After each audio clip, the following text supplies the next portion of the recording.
Kun sagalee bilisummaa Oromooti.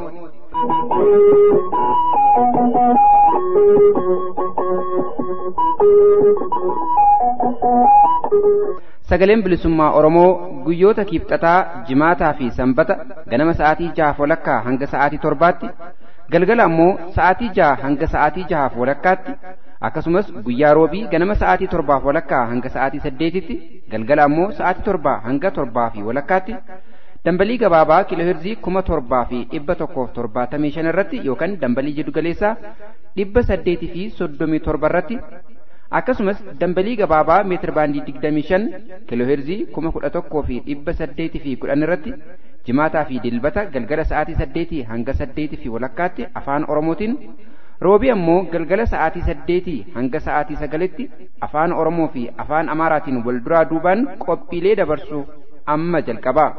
Kun sagalee bilisummaa Oromooti.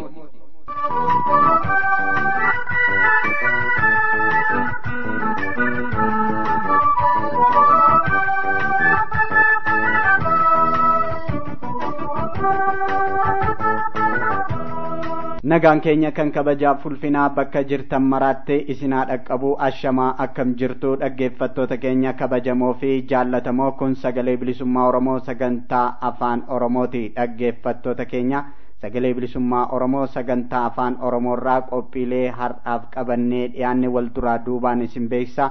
Sagantaa keenya har'aa kanas beeksisuudhaan kan isin faana turu Anliiban Gadaati. Jalqaba irratti oduutu caqasama. Ebli 15 sirni yaadannoo guyyaa gootota Oromoo kan bara 2018 Jiddugala waajjira hayyu duree adda bilisummaa Oromootti gaafuma Ebla 15 bara 2018 sirna ho'aan kabajameera. Sirna kanarratti ammoo hayyu dureen adda bilisummaa Oromoo Jaal Daawud Ibsaa argamuun dhimmoota adda addaa irratti haasaa bal'aa taasisanii jiru. Dhaggeeffattoota keenya guutummaa sagantaa keenyaa har'aa kan fudhatu haasaa hayyu dureen adda bilisummaa Oromoo Jaal Daawud Ibsaa sirna yaadannoo guyyaa gootota Oromoo Ebla 15 Jiddugala waajjira hayyu duree adda bilisummaa Oromootti kabajame irratti argamuun taasisan kutaa tokkoffaasaa akkuma oduun raawwateen kan isin biraan geenyu ta'a. Dhaggeeffattoota keenya hanga xumura sagantaa keenyaatti nu faana bu'aa jechaa amma oduuttan isin ceesisa.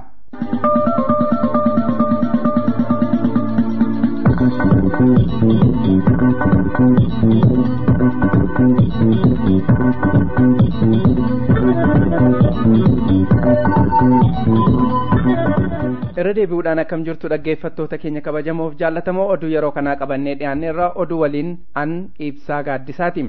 Liyyuu poolisii wayyaanee lammiilee Oromoo godina Booranaa irratti lola banuun lubbuun lammiilee hedduun galaafatame.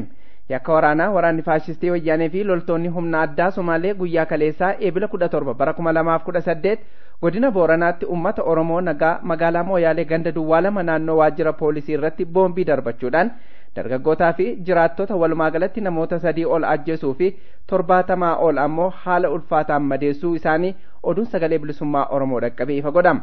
Namootni du'anii fi madaa'an kana caaluu akka malanis ibsameera. Mootummaan wayyaanee TPLF EPRDF waraana liyyuu haayilii Somaalee waliin harka wal keessa naqachuudhaan yakka ajjechaa fi gochaa gooltummaa uummata Oromoo irratti dalagan daraan hammeessanii jiraachuu fi kunis karoora isaan lafaa qabanii fi tarkaanfachiisaa jiran ta'uu gochi kaleessa Mooyaalee keessatti uummata nagaa irratti raawwatame kanaaf ragaadha. Bilisummaa fi mirga abbaa biyyummaa Oromoof qabsoo hidhannoo finiinsuu irratti kan argamu irree fi gaachana uummata Oromoo waraana bilisummaa Oromoo jabeessuuf deeggarsi sabboontonni ilmaan Oromoo keessaa fi alaan godhaa jiran haala nama boonsuun daraan cimee itti fufeera. Haala kanaan torban kana ilmaan Oromoo biyya keessaa godinoota Booranaa, Gujii fi Lixa Oromiyaa irraa maallaqa callaa qarshii 99,120 mi'oota waraanaa fi nyaata gosa adda addaa waraana bilisummaa Oromoof arjoomanii jiran. Godina Booranaatti manneen gumaata kana taasise. Godina Booranaatti sabboontonni ilmaan Oromoo maadhee Boorana dirree aadaa dhugaa jalatti gurmaa'an birrii 17,000 re'ootaa fi loon waraana bilisummaa Oromoof gumaachaniiru. godina gujiitti maadheleen tumsa kana waraana bilisummaa oromoof taasisan ammoo malkaa odaa birrii 350 guma baasii firiim adoolaa birrii 1000 kaayyoo dhugoo birrii 2500 diddaarorroo birrii 1000 gumii gijjaa birrii 1500 guma baas huqqaa reebaa birrii 1000 guma baas beexroos boruu birrii 1000 abdii sabaa birrii 350 luba galaanaa birrii 800 kallacha sabaa birrii 1000 maandhee urjii birrii 1000 diinayaas birrii 500 furtuu rakkinaa birrii 500 dhaddacha odaa birrii 500 walabummaa birrii 1000 gumabaas agarii tulluu birrii 2200 qeerroo bilisummaa birrii 4000 wayyuu loltuu birrii 500 gamtaa bilisummaa birrii 250 gumabaas baqqalee jiloo birrii 200 barii bilisummaa qarshii 6000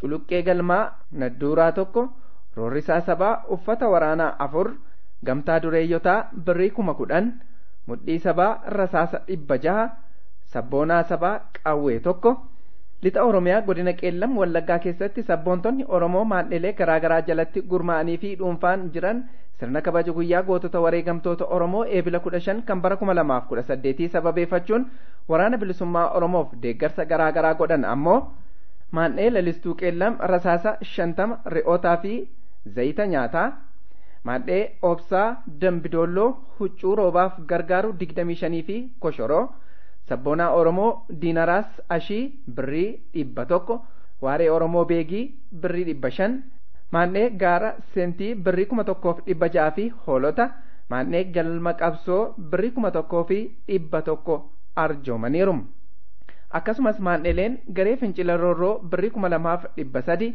seenaa haqaa birrii 1470 wiirtuu yaabelloo birrii 250 maandhee jaarraa birrii 1550 gaachana biyyaa birrii 200 gumaacha lolaa bosonaa birrii 200 maandheen bilisummaa oromoo meeshaalee garaagaraa birrii 3500 baasu maandheen neetworkii gidaamii 02 birrii 1800 fi kaardota moobaayilaa bokkuu bilisummaa birrii 3500 fi boombii harkaa 1 tuuta manaamoo meeshaalee garaagaraa birrii 2700 baasu sabboonaan oromoo maqaa maandhee ibsaa iluun jiru birrii 25,000 waraana bilisummaa oromoof arjoomanii jiran ilmaan oromoo maandheen gurmaanii fi namtokkeen maallaqaa fi meeshaalee adda addaa waraana bilisummaa oromoof arjooman kunneen xumura irratti karaa danda'ame hundaan deeggarsa waraana bilisummaa oromoof godhan jabeessanii akka itti fufan waadaa seenuudhaan oromoon bakka jirutti waan waraana bilisummaa oromoo cimsu dalaguudhaan qabsoo bilisummaa oromoo adda bilisummaa oromoon durfamu akka milkeessu dhaamsa sabboonummaa dabarsanii jiran. Guyyaan gootota oromoo eebilli 15 kan bara 2018 oromiyaa guutuu keessatti haala nama gammachiisuun kabajamee oole. Sabboontonni oromoo barattoonni dhaabbilee barnoota olaanoo garaagaraa murnoonni hawaasaa qeerroon bilisummaa bakka jiranitti walitti dhufuudhaan dungoo halluu alaabaa adda bilisummaa oromoo qabu qabsiifachuudhaan gootota ilmaan oromoo mirga ummata isaaniif osoo falmanii wareegamaniif yaadannoo sammuu godhanii jiran barattoonni oromoo dhaabbilee barnoota olaanoo jimmaa wallaggaa amboo haromayaa fi kan kana fakkaatan keessatti akkasumas qeerroon gincii fi naannoo haala nama boonsuu fi diina naasisuun guyyaa kana dirreetti bahuun kabajataniiru. Kaayyoo gootonni kunneen irratti wareegaman galmaan gahuufis qabsoo fi fincila xumura gabrummaa finiinsuu kan itti fufan ta'uu waadaa isaanii haaromsaniiru. Haaluma wal fakkaatuun guyyaan gootota wareegamtoota Oromoo kun biyyoota alaa bakka deeggartoonnii fi miseensonni adda bilisummaa Oromoo argamanitti akkasumas guutuu hawaasa Oromoo biratti guyyaan kun bifa adda addaan kabajamee ooluu fi ammallee kabajamaa jiraachuu oduun nu gahaa jiru ni mirkaneessa. Dhaggeeffattoota keenya sirna kabaja guyyaa gootota Oromoo eebila 15 bakka adda addaatti kabajame kana irratti gabaasaalee nu dhaqqaban gara fuulduraatti qindeessuun kan isinii dhiyeessaa deemnu ta'uu irra deebiidhaan isin yaadachiifna. Oduu xumuraatiin ajjechaan suukanneessaan hidhattoota wayyaaneen ilmaan Oromoo irratti raawwatamu itti fufee jira.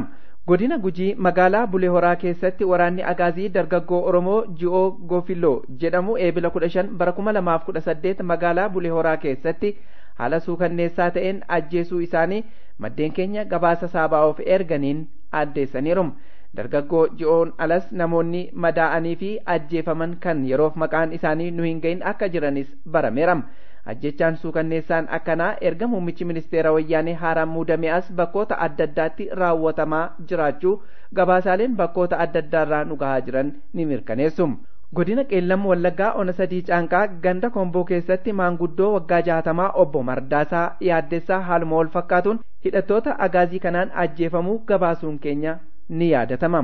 Egaan dhaggeeffattoota keenya oduun har'aaf qabannee dhiyaanne kanumaa qophiilee keenya hafan hordofaa.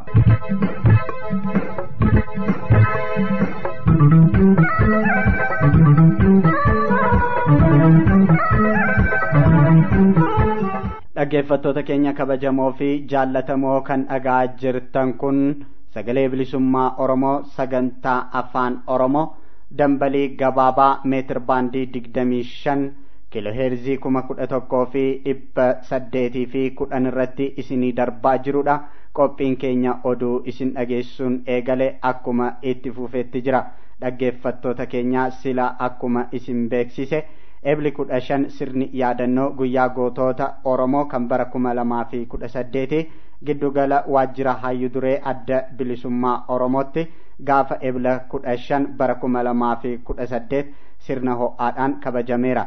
Sirna kanarrattis hayyuu dureen adda bilisummaa Oromoo Jaal Daawud Ibsaa argamuudhaan haasaa bal'aa hirmaattota sirnicharraa qooda fudhataniif taasisaniiru. Dhaggeeffattoota keenya guutummaa sagantaa keenya har'aa kan fudhatu haasaa hayyuu dureen adda bilisummaa Oromoo taasisan kutaa tokkoffaasaa amma akka taanutti isinii dhiyeessina nu faana bu'aa.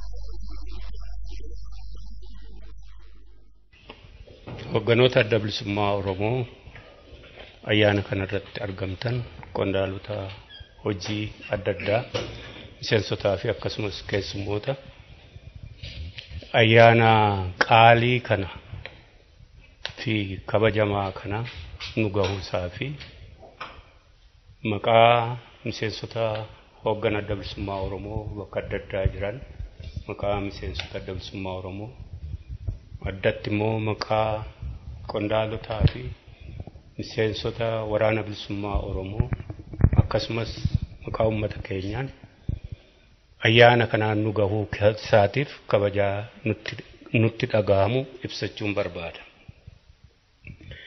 Ayyaanni kun akkuma jaallan yeroo adda addaatti waggaa adda addaa keessatti addatti immoo amma waltajjii kanarratti bal'inaanii fi bifa ifa ta'e tokkoon ibsametti ayyaana qabnu keessaatii fi Oromoon ammatti qabu keessaatii isa kabajamaa fi isa ol'aanaadha. Kunis sababaa malee miti. Gootonni akkasitti kufan gootonni sirna kolonii ofirraa faccisuudhaan kolonii jalatti akka hin cabne uummata keenya hiraarsanii lolchiisanii lolanii kufaa bahan akkasumas finciloota adda addaa erga kolonii jalatti kufnee booda jalatti kufani darbee immoo adda bilisummaa Oromoo erga ijaaramee booda gootota qaqqaalii kanneen dhaaba kanaa fi qabsoo kana gadi dhaaban qabsoon isaanii fi dhiigni isaanii akkasumatti nafne bakka har'a geenya kanaan waan nu gaheef guddaa itti boonaa isaaniinis immoo dhiigi isaanii fi lafeen keessan karaatti nafne qabsoon kunii fi ummati kun waan isaaniif seenaadhaan barreessee asiin addunyaa kanarratti mul'isaa jiru argaa waan jirruuf kabajaa guddaa fi ufitti boonuu guddaadhaan haala ulfaataa fi haala ol'aanaadhaan kabajna. Kanaaf addatti akkuma jaalbaarentuun amma dhiyoo kana jedhe ayyaana waggaa kana addatti kanneen akka yaadannu dirqamnutu jira akkan ofii koo hubadhutti.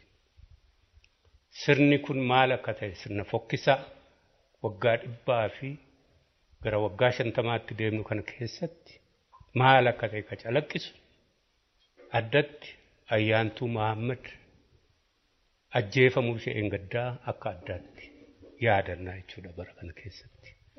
Kanuma keessa Diinqaa Mardaasaa rukutamee amma hospitaala jiruu fi abbaasaa obbo Mardaasaa ajjeefame Damdooloo keessatti akka addaatti yaadannaa jechuudha.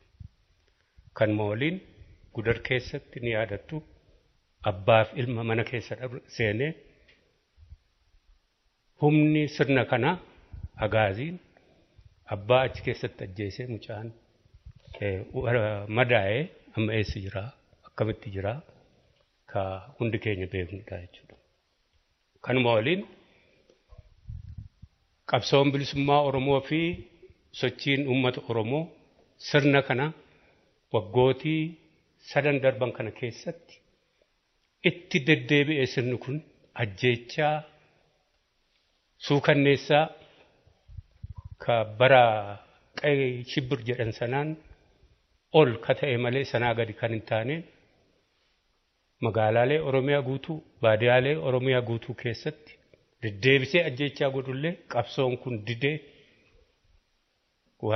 wareegame irratti harkaanfataa sochii isaa itti fufaa waan saddeef ammas deebisanii labsii yeroo muddamaa jedhanii labsatan sana keessatti kanneen wareegaman hanga ammaa erga labsiin kun ka dhiyoo kana as bahee qofa gara nama 75tti ol guddataa jira. Isaan kana hunda ni yaadan. Ajjeechaa Moyyaaleetti ta'e kanneen osoo mana shaayii keessa taa'anii shaayii dhuganii reestoorantii xixiqqaa keessa taa'anii otoo irbaata nyaatanii hojii isaanii irra otoo jiranii bakka nagadaa kanneen ajjeefaman akka addaatti yaadan. Isaan kun hundi sirni kun maal akka ta'e ka Oromoo irratti diriiree waggaa 150 Oromoo irra jiru maal akka ta'e ni ibsu. Isa kanaaf bara kana isaan kana addatti yaadannaa jechuudha.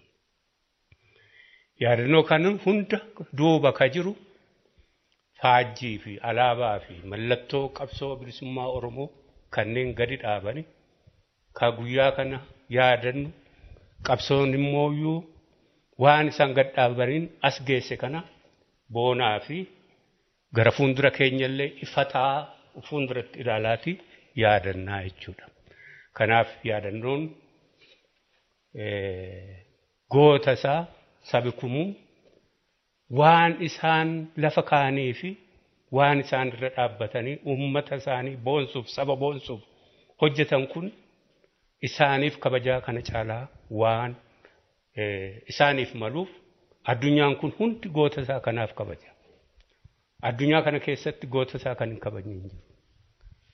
Garuu Itoophiyaa keessatti ofii isaanii warra nu ajjeese faarfata goota keenyallee akka hin faarfanne nu dhorkaa waggaa 150 gara ta'utti harkaaf miila keenya xaxuu barbaadan kana sakaallannee keessaa bahuuf hojjetaa jirra akkasittis qabsoo gochaa jirra. Kanaaf kanneen qabsoo kana sadarkaa kana gahuu keessatti mana hidhaa keessatti waggootii kana hunda keessatti addatti waggaa 27 kanneen wareegama ulfaataa baasanii gariin immoo eessa buutee isaaniillee kan hin beekne kanneen akka Jaal Nadhii Gammadaafa Jaal Saddiq Umarfaa fi warra kana fakkaataa hedduu lakkoofsa tarrisi isaanii hedduudha. Isaan kan hundaati yaadannaa jechuudha. Kanneen immoo har'a miseensota adda bilisummaa Oromoo qofa ta'uudhaan mana hidhaa keessatti uguramanii har'allee darara ulfaataa keessa jiran isaan kun hundi ka wareegama kana keessatti lakkaa'amanii wareegama isaan baasaniin immoo fuuldura keenya ifaa ta'uu argaa isaan kana qabanya jechuudha. Waan kabajaa ayyaana kanaa ergan kana jedhee booda gaggabaabsee qabxiilee tokko kaasuun barbaada.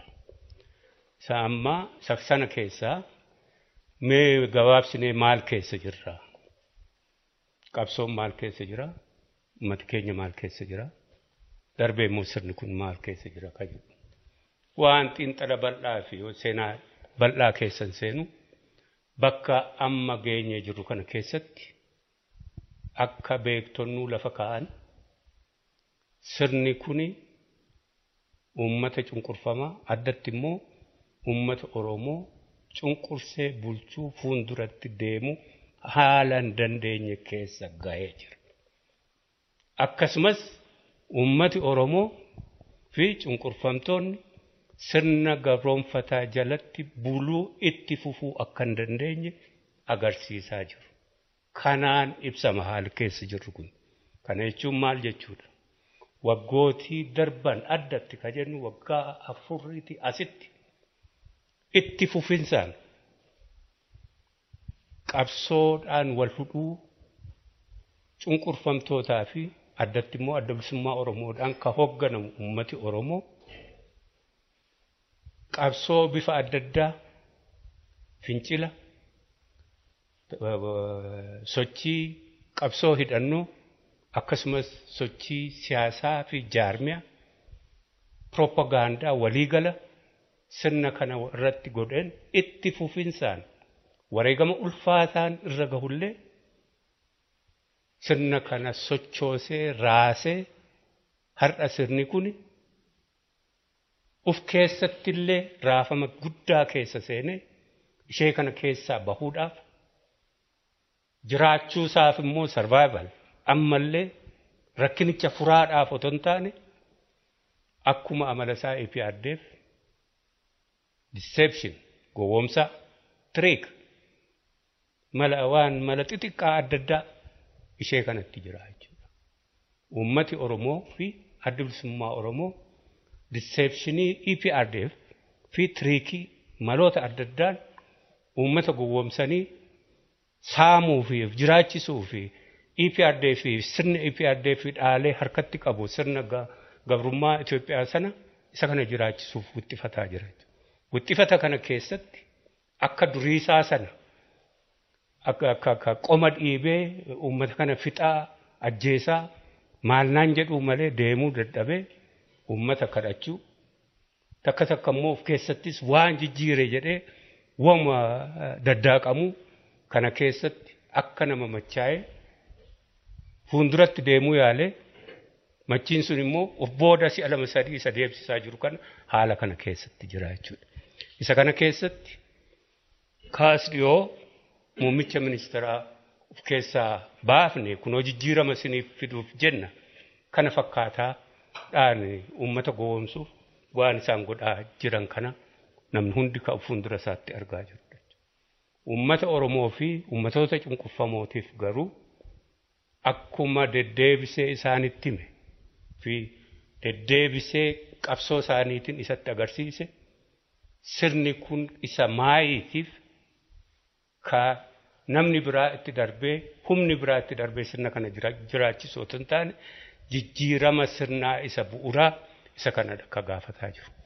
Isa kana keessatti addunyaan illee irratti beekee haala kana keessatti ufumaa uummata gowwoomsuuf hoogganoonni fi ka sirnicha harkaa qaban ol babahanii uummata waan jechuurra jijjiirraa bu'uuraa akka fidan jijjiirraa bu'uuraa akka argamsiisan tarrisee maqaa HR 128 murtii ka qabsaa'onni fi communitiin adda addaa ka uummata Oromoo keessa jiran dhuguma uummata isaaniif ka falman warra koongireesa Ameerikaa keessaa immoo miidhama uummataaf naasoo qaban wajjin ka dhiyoo kana murteessisan ragaa gahaadha jennee amannaa jechuudha. Haala akkasii keessatti egaa bakki amma geenyee jirru akkuma jalqaba jedhe mootummaan kunillee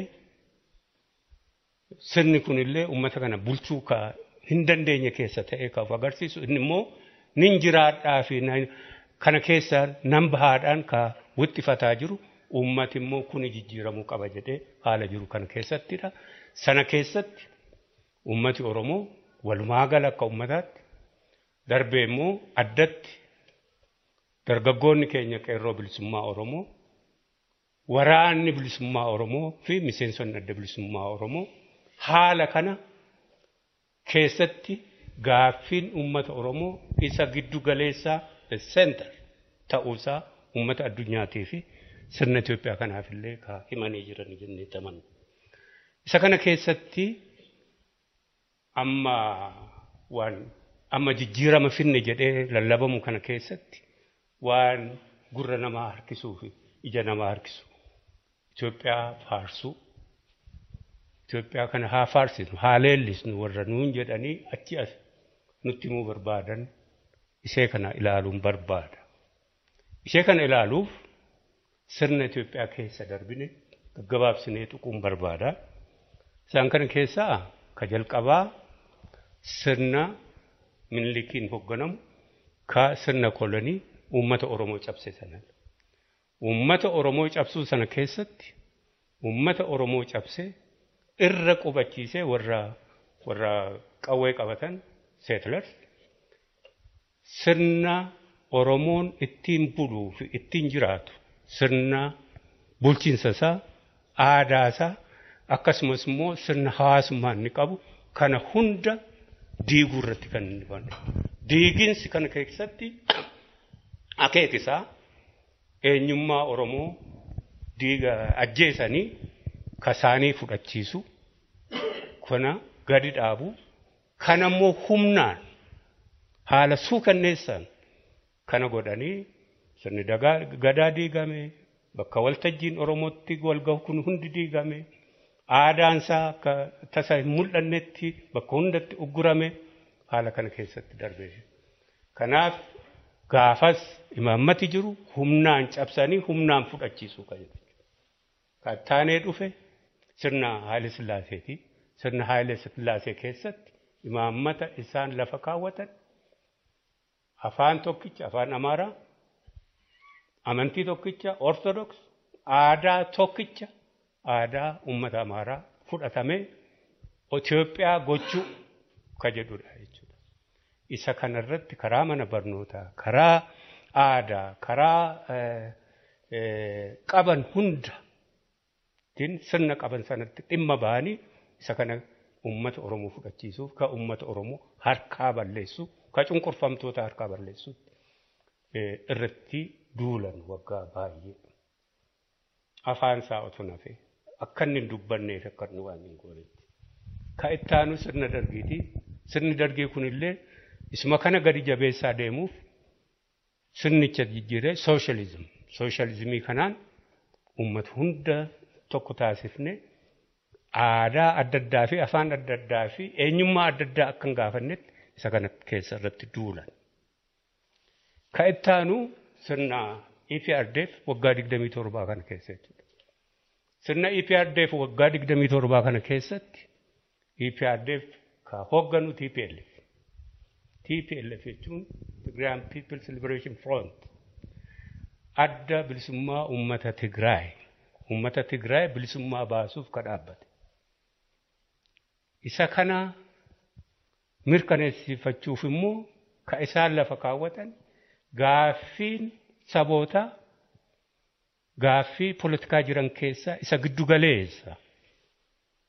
Kanaaf gaaffiin sabootaa kun deebi'uu qaba ka jedhu sadarkaa heera biyyaatti sadarkaa imaammataatti labsatanii ishee kana Tigraayiif akka hojiirra oolu godhanii uummati Oromoo immoo akka kanatti dhimma hin baane akkuma isaanii ka qabsaa'aa ture adda bilisummaa Oromoo uummata Oromoo gabrummaa keessaa baasuuf ka qabsaa'u Liberation Front jechuudha.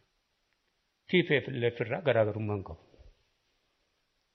Heerri Itoophiyaa akkasitti TPLF eeyyamee gaaffii saboota sana deebisuudhaaf TPLF nagaadhaan dhimma itti ba'ee Tigraayin ijaaru keessa addi bilisummaa Oromoo lolli irratti labsamee ka uummata Oromoof waan ni godhu duulli irratti waan ni ta'e uummata Oromoo irratti sanaan qabatamee sirni saboota stiif gaaffii sabaatu ka gaaffii isa ol'aanaadha jedhanii lafa kaa'an waraqaa irra jiru ka heera isaanii irra jiru Oromoodhaaf akka hojiirra hin oolle qawweedhaan ugguranii waggaa 27 lolatti jirra jechuudha. Egaa sirni Itoophiyaa isaan faarsanii kana kan hin kaasuuf ka Oromoodhaaf bara baraan eenyummaa isaa ajjeesuuf walabummaa isaa irraa sarbandeeffachuudhaaf qabsoo godhullee beekuu fididanii waggaa kan hunda lola keessa darbe haa ta'uuti sirnoonni kun hundi waan dadhaban qabu. Sirnoonni kun hundi eenyummaa Oromoo ajjeesuu hin dandeenye. Afaan Oromoo balleessuu hin dandeenye. Aadaa Oromoo balleessuu hin dandeenye. Uummati Oromoo qabsoo isaatiin sirna kana hunda keessa darbe har'a qabsoo isaatiin as gahee jira. Kanaaf ishee kana warra Itoophiyaa leellisaa nuun jedhu itti himuu barbaadu. Itoophiyaa leellisuudhaan TPLFiif mirga kennamee Oromoodhaaf dhorkame Itoophiyaanuu jiraachuu hin dandeenyu. Isaanumatu diiguuf deeman. Oromoo gaaffii isaa deebisuu diduudhaan lola kana itti fufanii ukkaamsanii gaaffii isaa maltummaa siyaasaa bilxaa isa jedhu Amaarri. Ishee kanaan bara baraan jiraachuu akka isaan hin dandeenye Oromoon qabsoo isaatiin mirkaneessaafi. Kanaaf ergaa qabna Itoophiyaadhaaf. Warra Itoophiyaa leellisaniif ergaa qabna.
dhaggeeffattoota keenya kabajamoo fi jaallatamoo Ebla 15 sirna yaadannoo guyyaa gootota wareegamtoota Oromoo giddugala waajjira hayyuu duree adda bilisummaa Oromootti kabajame irratti hayyuu dureen adda bilisummaa Oromoo Jaal Daawud Ibsaa argamuun haasaan taasisan kutaan tokkoffaasaa kanumaan raawwateera. Kutaa lammaffaasaa qophii keenya ittaanutti qabannee kan isinii dhiyaannu ta'a. Egaa walumaa galatti sagalee bilisummaa Oromoo sagantaa afaan Oromoorraa qophiin har'aaf qabannee dhiyaanne asuma irratti raawwateera.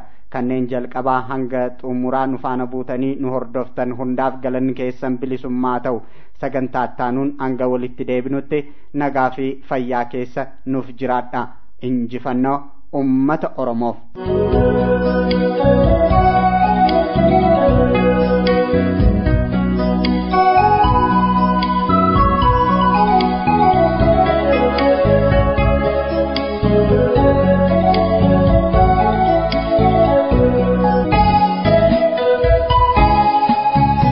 ይህ የኦሮሞ ነጻነት ድምጽ ነው። የኦሮሞ ነጻነት ድምጽ ዘወትር ማክሰኞ፣ አርብና ቅዳሜ ከጠዋቱ ከ12 ሰዓት ተኩል እስከ 1 ሰዓት፣ ምሽት ከ12 ሰዓት እስከ 12 ሰዓት ተኩል እንዲሁም ረቡዕ ከጠዋቱ ከ1 ሰዓት ተኩል እስከ 2 ሰዓት፣ ምሽት ደግሞ ከ1 ሰዓት እስከ 1 ሰዓት ተኩል በ837 ኪሎ ሄርዝ መካከለኛ ሞገድና በ7175 ኪሎ ሄርዝ አጭር ሞገድ እንዲሁም በ25 ሜትር ባንድ አጭር ሞገድ በ11810 ኪሎ ሄርዝ ላይ ዘወትር አርብና እሁድ ከምሽቱ ከ2 ሰዓት እስከ 2 ሰዓት ተኩል በአፋን ኦሮሞ፣ ረቡዕ ምሽት ከ2 ሰዓት እስከ 3 ሰዓት ደግሞ በአፋን ኦሮሞና በአማርኛ በቅደም ተከተል የሚያስተላልፈውን ዝግጅት አሁን ጀመረም። ይህ የኦሮሞ ነጻነት ድምጽ ነው።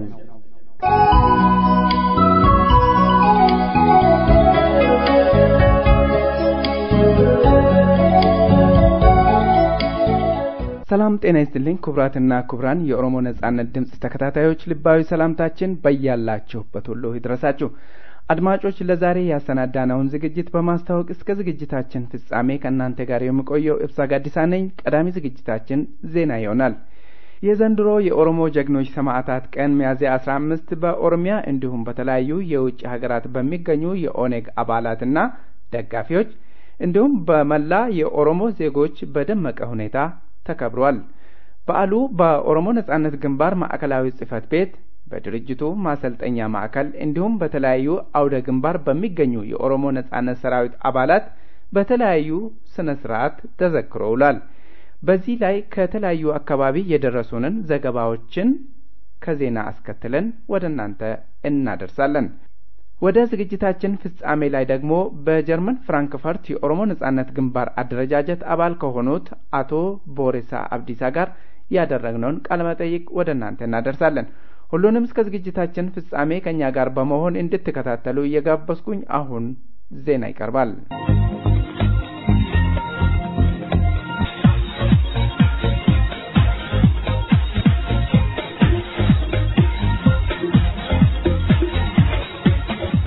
ጤና ይስጥልኝ አድማጮች፣ ከኦሮሞ ነጻነት ድምጽ ለሰዓቱ ያለንን ዜና የማቀርብላችሁ ፍራኦል ጃለታ ነኝ። የዘንድሮ የኦሮሞ ጀግኖች ሰማዕታት ቀን ሚያዝያ 15 በመላው ዓለም በሚገኙ የኦሮሞ ማህበረሰብ አባላት ዘንድ እንዲሁም በኦነግ ማዕከላዊ ጽሕፈት ቤትና በድርጅቱ የማሰልጠኛ ማዕከልና የተለያዩ አውደ ግንባሮች በደመቀ ሁኔታና በተለያዩ ስነ ስርዓቶች ተከብሯል። በኦሮሞ ነጻነት ግንባር ሊቀመንበር ማዕከላዊ ጽሕፈት ቤትና በድርጅቱ የማሰልጠኛ ማዕከል የተከናወኑትን የሰማዕታት ዝክረ በዓል አስመልክተን በስፍራው የተገኙት ባልደረቦቻችን ያጠናቀሩትን ዘገባ ከዜናው አስከትለን እናቀርባለን።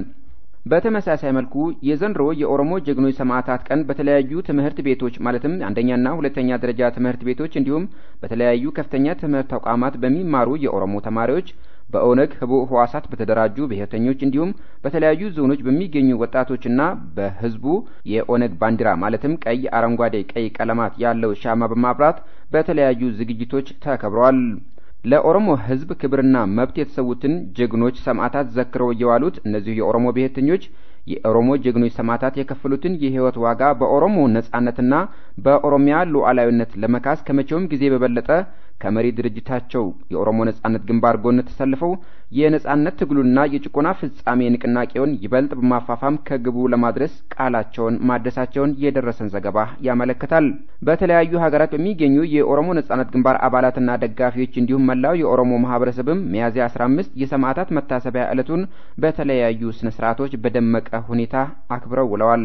በዚሁ መሰረት በየመን፣ በደቡብ አፍሪካ፣ በስዊድን፣ በጀርመን፣ በኡጋንዳና በአውስትራሊያ የሚገኙ የኦነግ አባላትና ደጋፊዎች እንዲሁም የኦሮሞ ማህበረሰብ አባላትን ጨምሮ በተለያዩ የዓለም ሀገራት በሚገኙ የኦሮሞ ዜጎች ዘንድ በዓሉ እጅግ በደመቀ ሁኔታ ተዘክሯል። ጀግኖች ሰማዕታትን ለመዘከር የተሰባሰቡት የኦሮሞ ዜጎች በኦነግ ባንዲራ ያሸበረቁ አልባሳትና ጌጣጌጦችን በመልበስ እንዲሁም የበዓሉን መድረክ በማስዋብ የትግላችን መሪ ድርጅት ኦነግ እያካሄደ ያለውን የነጻነት ትግል አፋፍመን ከግቡ በማድረስ የሰማዕታትን ደም በህዝባችን ነጻነትና በሀገራችን ሉዓላዊነት ለመካስ በላቀ ቆራጥነት እንንቀሳቀሳለን በማለት ቃላቸውን እንዳደሱ ከስፍራው የደረሰን ዘገባ ያመለክታል። አድማጮቻችን ከተለያዩ አካባቢዎች የደረሱንን የኦሮሞ ጀግኖች ሰማዕታት ቀን መታሰቢያ የተመለከቱ ዘገባዎችን በቀጣይ ዝግጅታችን እንመለስበታለን። በተለያዩ የኦሮሚያ ዞኖች ውስጥ የሚገኙ የኦሮሞ ብሔርተኞች በኦነግ ህቡ ህዋሳትና በግል ጀግናውን የኦሮሞ ነጻነት ሰራዊት ለማጠናከር የሚያደርጉትን የስንቅ ወታደራዊ ቁሳቁሶችና የገንዘብ ድጋፍ አጠናክሮ በመቀጠል ከ163900 ብር በላይ ማበረከቱ። በደቡብ ኦሮሚያ ቦረናና ጉጂ ዞኖች እንዲሁም በምዕራብ ኦሮሚያ ቄለም ወለጋ ዞን የሚገኙ በተለያዩ የኦነግ ህቡ ህዋሳት ስር የተደራጁ የኦሮሞ ብሔርተኞችና በግልም ለጀግናው የኦሮሞ ነጻነት ሰራዊት የተለያዩ ወታደራዊ አልባሳትና ቁሳቁሶች ለሰራዊቱ የሚሆን ስንቅና 99120 ብር አበርክተዋል። አክሎ የደረሰን ዘገባ እንደሚያመለክተው በቄለም ወለጋ በአርሲና በቦረና ዞኖች እንዲሁም በፊንፊኔ ዙሪያ ልዩ ዞን ስር ከሚገኙ አካባቢዎች የኦሮሞ ብሔርተኞች በጠላት ላይ አኩሪ እርምጃዎችን መውሰዱን የቀጠለውን ጀግናውን የኦሮሞ ነጻነት ሰራዊት ይበልጥ ለማጠናከር 7 የእጅ ቦምቦችና የተለያዩ ጥይቶችን እንዲሁም የጦር መሳሪያዎችን ከዚህም በተጨማሪ 34800 ብር አበርክተዋል። በምዕራብ ኦሮሚያ ቆንዳላ ወረዳ የሚኖሩት አቶ ፈልመታ ሐቃ የተባሉ የኦሮሞ ብሔርተኛ በግል 20000 ብር እንዲሁም የነቀምቴ ከተማ ነዋሪ የሆኑት ወይዘሮ ጃተኒ ኡስማን በግል 10000 ብር ለኦሮሞ ነጻነት ሰራዊት አበርክተዋል። የወያኔ ኮማንድ ፖስት የሚመራው አሸባሪው የአጋዚ ጦር በሰላማዊ ዜጎች ላይ የሚፈጸመውን ግድያ በመቀጠል በምዕራብ ኦሮሚያ የ60 ዓመት አዛውንት ሲገድል በደቡብ ኦሮሚያ ደግሞ 3 ወጣቶችን መግደሉ ተዘገበ። ከጉጂ ዞን ቡሌ ሆራ ከተማ የደረሰን ዘገባ እንደሚያመለክተው በዞኑ ሚያዝያ 15 ቀን 2018 ዓ.ም የወያኔ አጋዚ ጦር ጂኦ ጎፊሎ የተባለውን የኦሮሞ ወጣት በቡሌ ሆራ ከተማ ውስጥ በአሰቃቂ ሁኔታ ገድሏል። ከዚህም ባሻገር በስርዓቱ አሸባሪ ኃይሎች በርካታ ዜጎች መቁሰላቸው ተዘግቧል። የወያኔ ወራሪ ጦር በኦሮሞ ዜጎች ላይ የሚፈጽመው አሰቃቂ ግድያ የቀጠለ ሲሆን ሚያዝያ 11 ቀን 2018 ዓ.ም በምዕራብ ኦሮሚያ ሰዲ ጨንቃ ወረዳ ኮምቦ ቀበሌ ውስጥ አቶ መርዳሳ ያዲሳ የተባሉትን የ60 ዓመት አዛውንት በመኖሪያ ቤታቸው ውስጥ ሳሉ ተኩስ ከፍቶባቸው እንደገደላቸው ታውቋል። በተኩሱ ከአቶ መርዳሳ ሞት በተጨማሪም ልጃቸው ድንቃ መርዳሳ ቆስሎ ነቀምቴ ሆስፒታል የሚገኝ ሲሆን በተመሳሳይ በደደር ወረዳ ቆቦ ከተማ አያንቱ መሐመድ የተባለች ነፍሰ ጡር እንስት በወያኔ ወታደሮች መገደሏ ይታወሳል። አድማጮች ለሰዓቱ የያዝነው ዜና በዚሁ ተጠናቋል።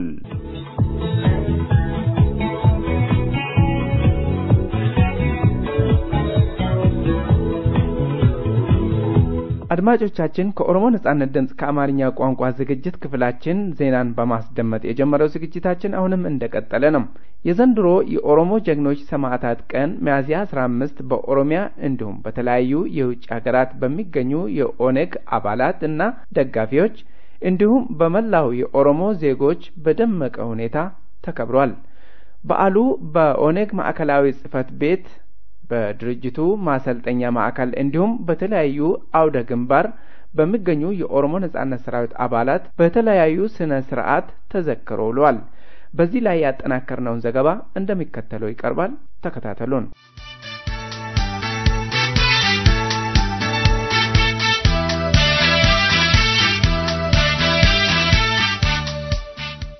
የዘንድሮ የኦሮሞ ጀግኖች ሰማዕታት መታሰቢያ ዕለት ማለትም ሚያዝያ 15 ከዋዜማው ሚያዝያ 14 2018 ዓመተ ምህረት ጀምሮ እጅግ በደመቀና የጀግኖችን ታላቅ መስዋዕትነት ባንጸባረቀ መልኩ ተዘክሮ ውሏል።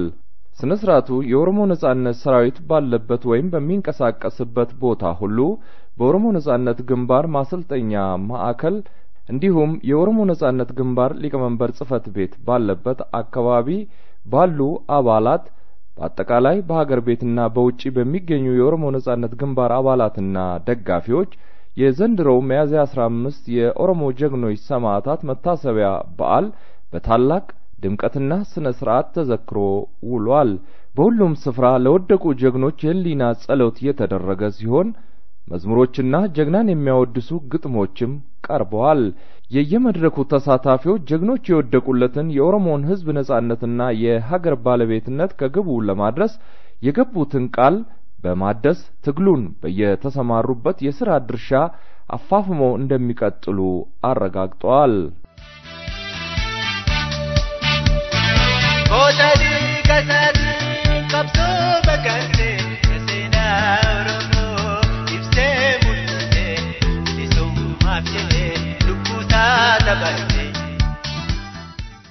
ይህ የወደቁ ጀግኖችን የመዘከሪያ በዓል በተለይ በድርጅቱ ሊቀመንበር ጽሕፈት ቤት አካባቢ ያሉት አባላትና ደጋፊዎች ዕለቱን ማለትም ሚያዝያ 15 የኦሮሞ ጀግኖች ሰማዕታት ቀንን ከዋዜማው ሚያዝያ 14 2018 ዓመተ ምህረት ጀምሮ በታላቅ ስነ ስርዓት ለኦሮሞ ህዝብ የወደቁ ውድ ጀግና የህዝብ ልጆችን በኦሮሞ ነጻነት ግንባር ሊቀመንበር በአቶ ዳዊድ ኢብሳ መሪነት ሻማ በመለኮስ ተምሳሌታዊነታቸውን በሚያጎላና ውድ ህይወታቸውን እንደ ሻማ እያቀለጡ ለኦሮሞ ህዝብ ብርሃን መሆናቸውን በሚያሳይ መልኩ በህሊና ጸሎትና በተለያዩ ስነ ስርዓቶች ጀግኖቹ እንዲዘከሩ ሆኗል።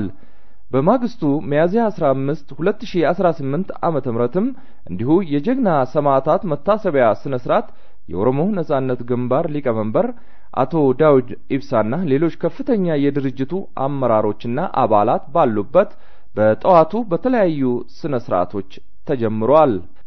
ሚያዝያ 15 2018 ዓመተ ምህረት በተከናወነው በዚህ የኦሮሞ ጀግኖች ሰማዕታት መታሰቢያ በዓል ጀግኖችን በህሊና ጸሎት በማስታወስ ስነ ስርዓት የተጀመረ ሲሆን የኦሮሞ ነጻነት ግንባር ማዕከላዊ ኮሚቴ አባል የሆኑት አቶ ቢፍቱ ቀዲዳ ይህንኑ ሚያዝያ 15 የኦሮሞ ጀግኖች ሰማዕታት መታሰቢያ ዕለትን በተመለከተ ታሪካዊ አመጣጡን በምን አይነት ሁኔታ ውስጥ እንደተጀመረና ከዚያም ቀደም ብሎና ከዚያ በኋላ ስለ የተሰዉ ጀግኖች የኦሮሞ ልጆች ጸረ ጭቆና ትግል በሰፊው ለስነ ስርዓቱ ታዳሚዎች ባቀረቡት ንግግር አብራርቷል።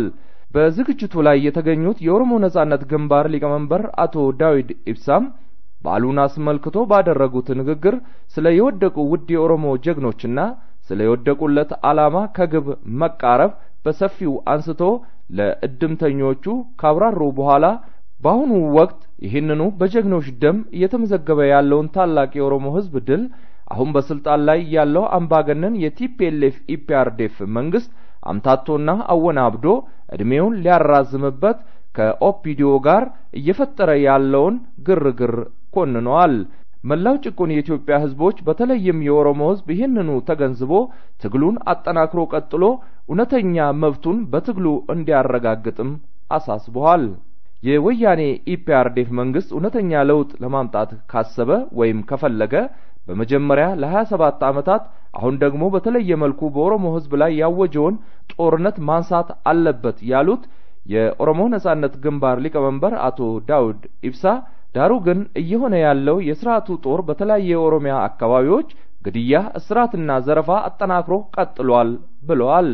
አቶ ዳውድ ኢብሳ በንግግራቸው ውስጥ በዚህ ሰሞን እንኳን እየተፈጸመ ነው ያሉትን በምሳሌ አስደግፈው ሲያቀርቡ በምስራቅ ኦሮሚያ በሐረርጌ በቆቦ ከተማ በአያንቱ መሐመድ ላይ የተፈጸመውን ጭካኔ የተሞላበት ግድያ፣ በምዕራብ ኦሮሚያ በደንቢዶሎ አባትና ልጅ በሆኑት በወጣት ዲንቃ መርዳሳ ያዴሳና በአባቱ በአቶ መርዳሳ ያዴሳ ላይ የተወሰደውን የአምባገነንነት ግድያን አንስተው አብራርተዋል።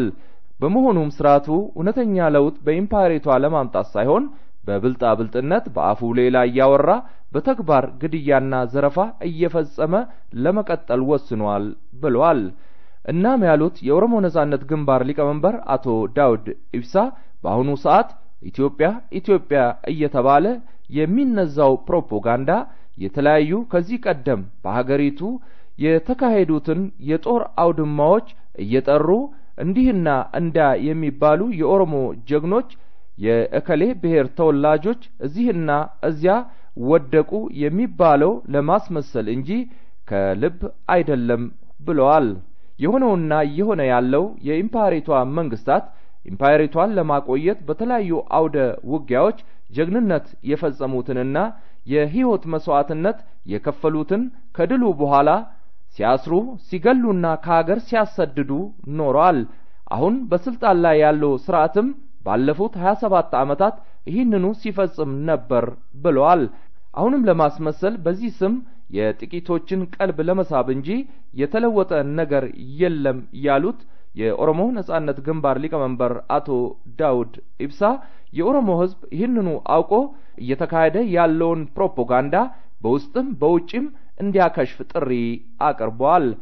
አቶ ዳውድ ኢብሳ በመጨረሻም መላው የኦሮሞ ህዝብ በተለይ የኦሮሞ ነጻነት ሰራዊትና የኦሮሞ ነጻነት ግንባር አባላትና ደጋፊዎች እከሌ የሚባል ኦሮሞ ተሾሞልሃል፣ እየተባለ የሚነዛውን ወሬ ወደ ጎን በመተው ማንም ተሾመ ተሻረ ስርዓቱ ያው የህወሓት ኢህአዴግ ስርዓት ስለሆነ ጀግኖች የወደቁለትን ዓላማ ከግብ ለማድረስ በያላችሁበት ትግላችሁን የተሰጣችሁን አደራና ኃላፊነት እጥፍ ድርብ በማድረግ እንድትወጡ ካሉ በኋላ ሌሎች ተጨቋኝ የኢምፓየሪቷ ኢትዮጵያ ብሔር ብሔረሰቦችም የቲፒኤልኤፍ ኢፒአርዲኤፍ መንግስት አንዳንዶቹን እያስታጠቀ በኦሮሞ ወንድሞቹ ላይ ያሰማራ ስለሆነ ይህንኑ አውቀው ከዚህ የወያኔ ኢህአዴግ ህዝቦችን እያጋጨ እድሜ የማራዘም ተንኮል ራሳቸውን እንዲያርቁና ከኦሮሞ ህዝብ ጎን ቆመው ለነጻነት የሚደረገውን ትግል እንዲያፋፍሙ በማለት ጥሪ አቅርቧል።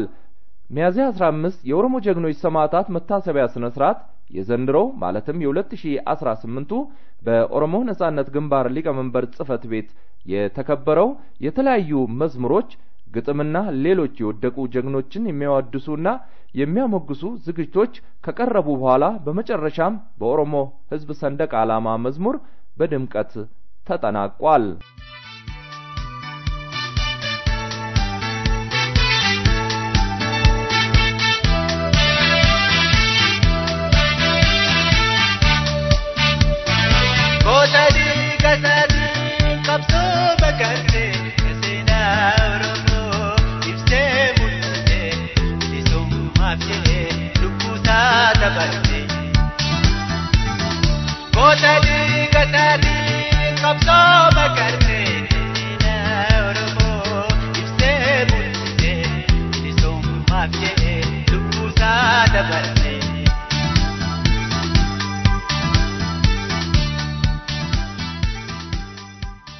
በተመሳሳይ መልኩ የዘንድሮ የኦሮሞ ጀግኖች ሰማዕታት ቀን ሚያዝያ 15 የ2018 ዓ.ም በኦሮሞ ነጻነት ግንባር ማሰልጠኛ ማዕከል ውስጥ ከዋዜማው ማለትም ከሚያዝያ 14 ቀን 2018 ዓ.ም በሻማ ማብራት ስነ ስርዓት ጀምሮ በንጋታው ሚያዝያ 15 ቀን 2018 ዓ.ም በተለያዩ ዝግጅቶች በድምቀት ተከብሯል።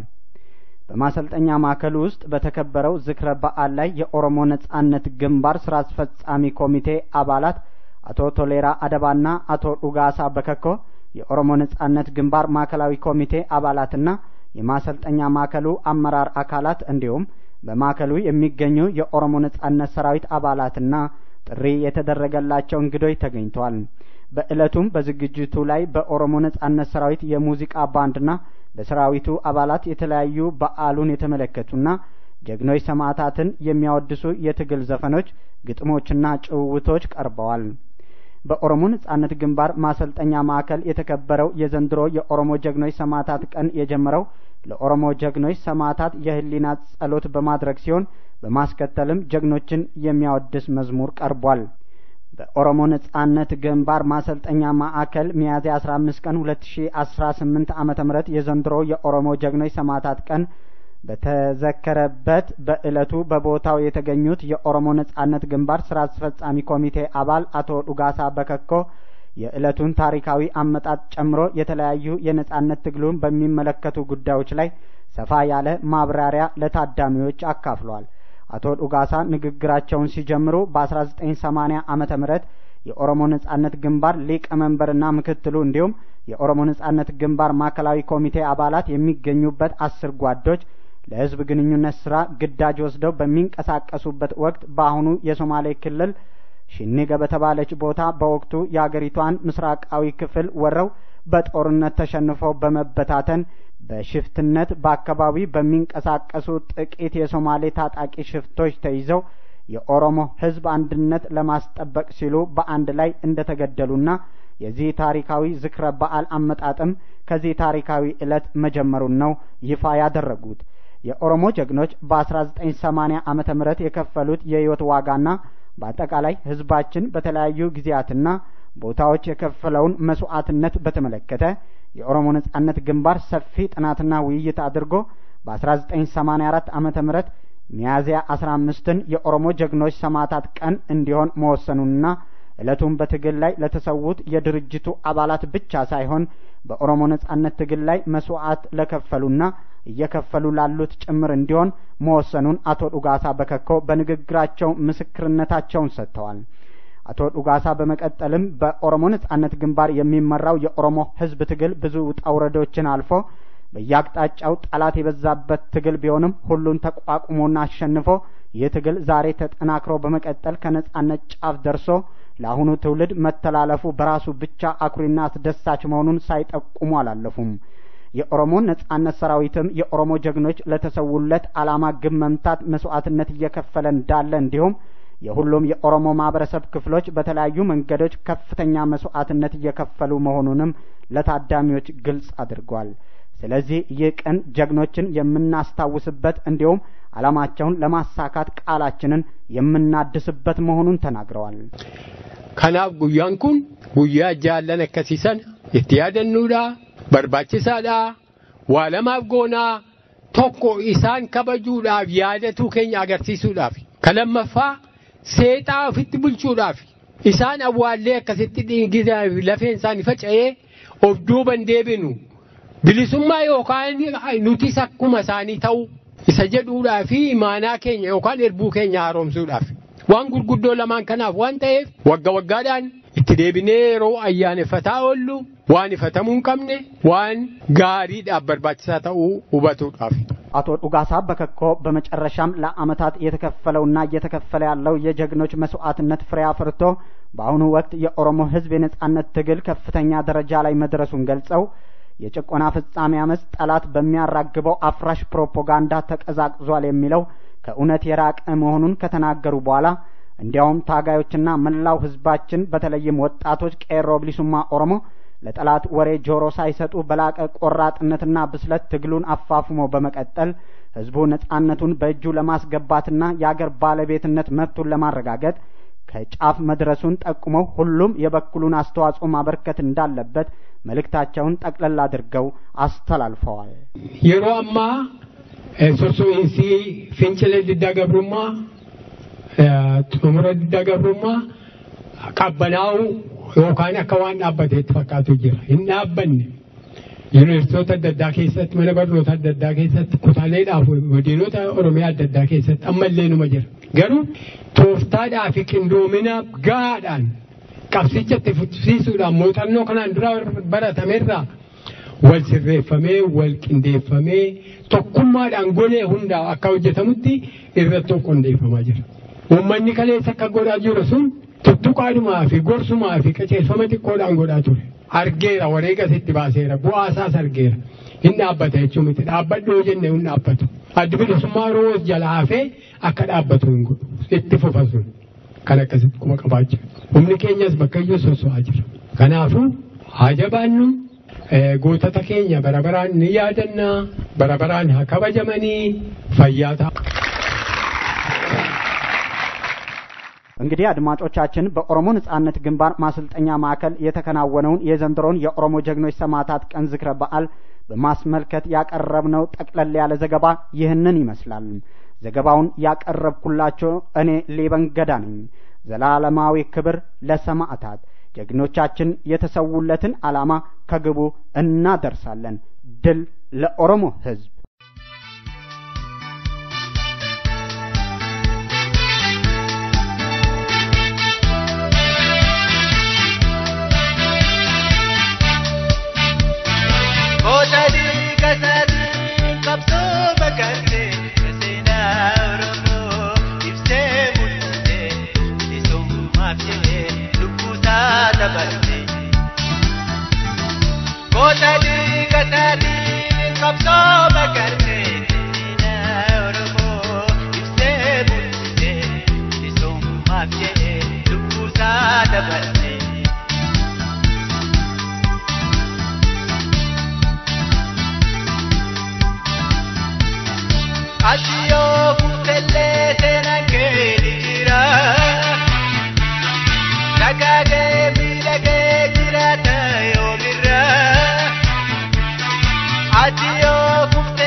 Sagalee miidhagee jiraata yoo birraa.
የተከበራችሁ አድማጮቻችን ዝግጅታችን አሁንም እንደቀጠለ ነው። ቀጥሎ ወደ እናንተ የሚደርሰው ቃለ መጠይቅ ነው። ቃለ መጠይቁን ያደረግነው በጀርመን ፍራንክፈርት የኦሮሞ ነጻነት ግንባር አደረጃጀት አባል ከሆኑት ከአቶ ቦሬሳ አብዲሳ ጋር ነው። ከአቶ ቦሬሳ አብዲሳ ጋር ያደረግነው ቃለ መጠይቅ እንደሚከተለው ይቀርባል። ተከታተሉን።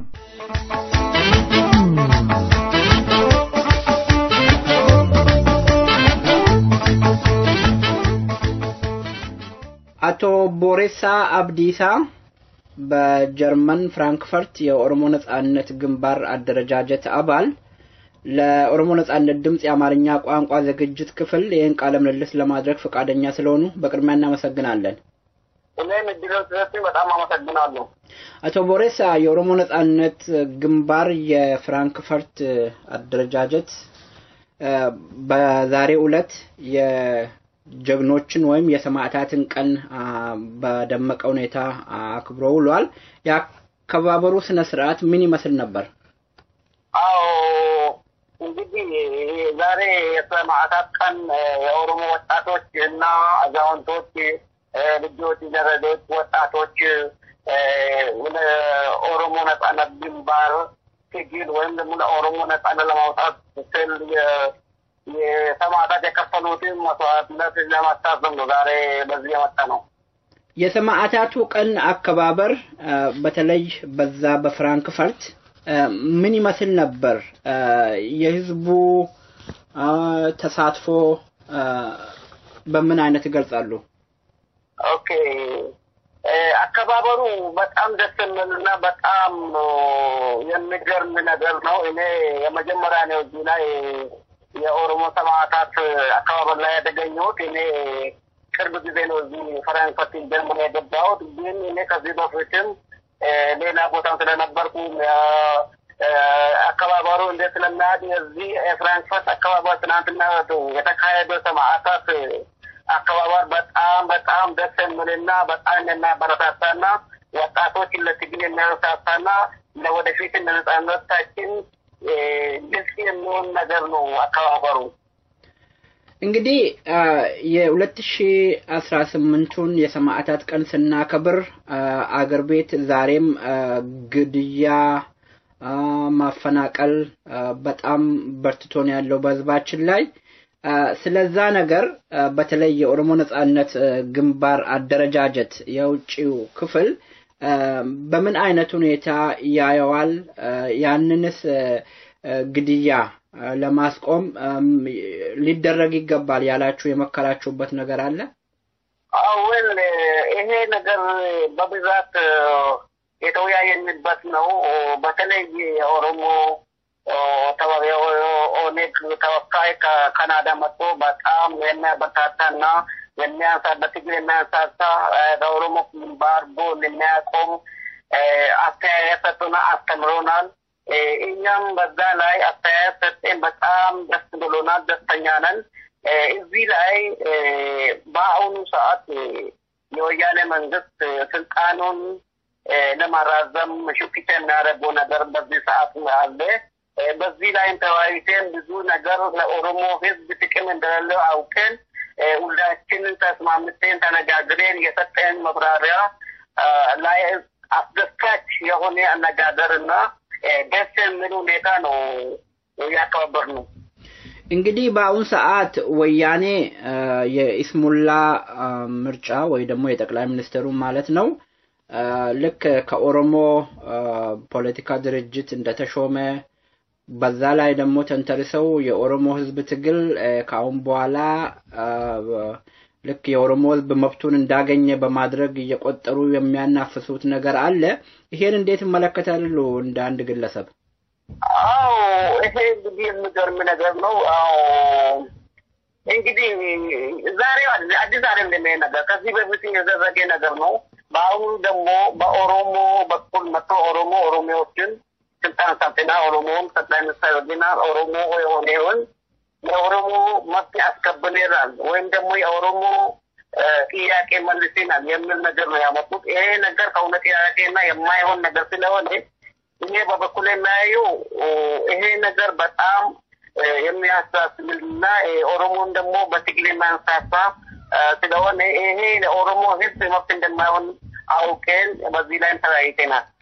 አንዳንድ ሰዎች ከዚህ ከውጪና ከሀገር ቤት ያሉት ምንድነው በማህበራዊ ድረገጽ ላይ ለዚህ ሰውዬ ወይ ደግሞ ለጠቅላይ ሚኒስትር ዶክተር አብይ አህመድ ጊዜ እንስጠው የህዝቦችን ጥያቄ ይመልሳል እያሉ ነው ያሉት።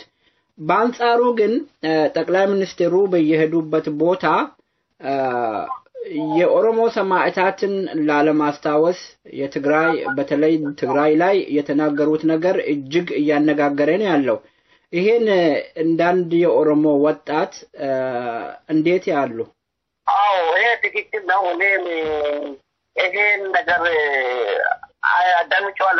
አዳምጫለሁ። ይሄ ነገር ጠቅላይ ሚኒስትሩ በአሁኑ ሰዓት ይሄን ነገር ለማሽፋፈን ትግራይ ሄዶ በትግርኛ ነገር ሲያናግሩ ተንቸዋለሁ። ይሄ ነገር እዛ ላይም ብዙ ጥያቄዎች አጋጥመዋል። ጥያቄ ሲመልሱ ጥያቄያቸውና መልሱ አይገናኝም። ስለዚህ በዚህ ላይ የኦሮሞን ወጣቶችና እናቶች አዛውንቶችና ልጆች የሞቱበትን ወይም መስዋዕት የከፈሉበትን ለማሸፋፈን እዚህ ላይ አድርጎት በትግርኛ ሲያናገር ሰምቼዋለሁ። ግን ይሄ ነገር የማይሆን ነገርና ለወደፊትም ለኦሮሞ የጠየቁ ጥያቄ መልስ እንደማይሆን ማረጋግጫለሁ። እኔ ነገር ይሄ ብረቢስና ነው ያስባለሁ።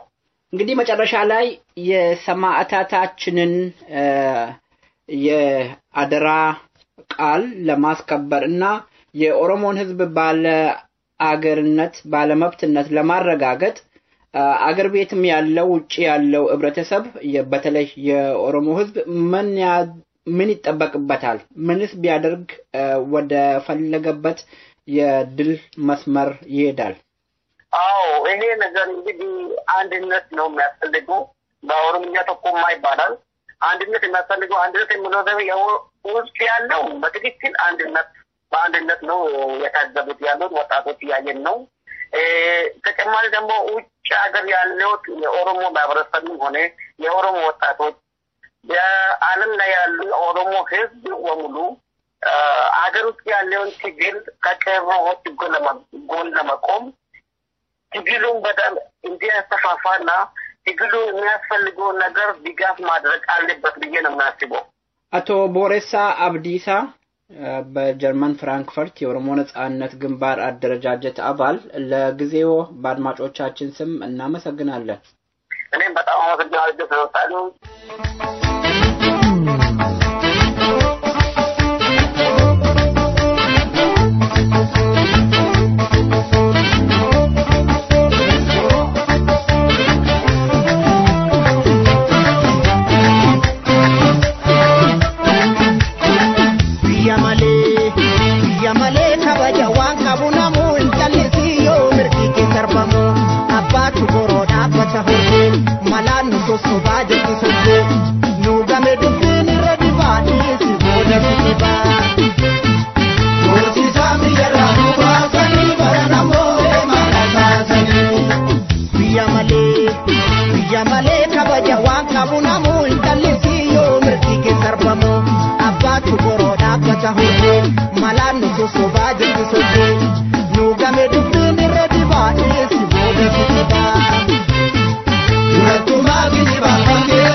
Kana barbaanna arrabaan nu sobanii Ofin dagatina jarri qawweetti amanti Gaaf tokko mirgaan galla hin amnu alatti Mataa gaggabannee hin bullu diina jalatti Mataa gaggabannee hin bullu diina jalatti Mataa gaggabannee hin bullu diina jalatti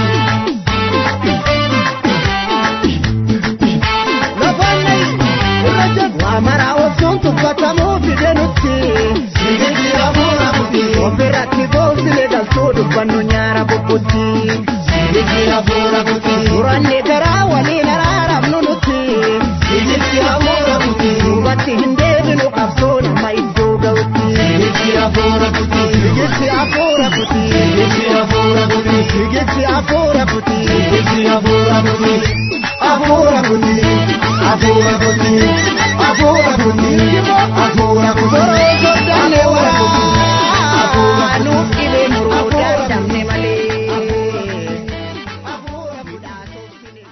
እንግዲህ አድማጮቻችን ከኦሮሞ ነጻነት ድምጽ ከአማርኛ ቋንቋ ዝግጅት ክፍል ለዛሬ ያሰናዳነው ዝግጅት በዚህ ተጠናቋል። ሳምንት በተመሳሳይ ዝግጅት እስክንገናኝ ደህና ሁኑ። ድል ለኦሮሞ ሕዝብ።